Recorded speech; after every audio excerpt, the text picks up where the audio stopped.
remind people that you're coming from the realm of war. And I think that probably in that moment, one of the things that would have been going through his head would be, but I mean, if this was Putin sitting here being assaulted by a journalist, you'd hope your host stepped in and defended you. I mean, let me try this one out. I mean, if a journalist in the Oval Office, if Putin was sitting there, or a putative journalist said to Putin, everyone knows you've had a lot of facial work done, and word is that you've used the same guy that Berlusconi used to use. Can you comment on that? You'd say, well, that's a kind of disrespectful question for journalists to ask, and it's a little bit off what needs to be gone over.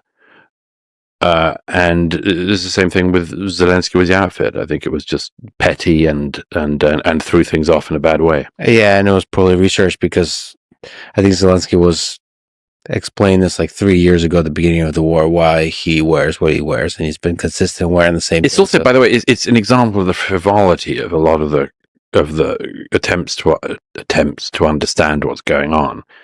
I mean, my view is that since actually most people, in fact everybody, cannot be an expert on everything, one of the things that we always do is to seize on minor and really quite unimportant things.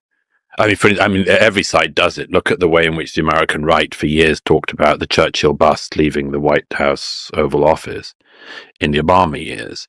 I didn't want to hear another darn thing about the Churchill bust after 8 years, because it was in lieu of trying to understand and actually critique Obama's foreign policy. It was just an easy shorthand.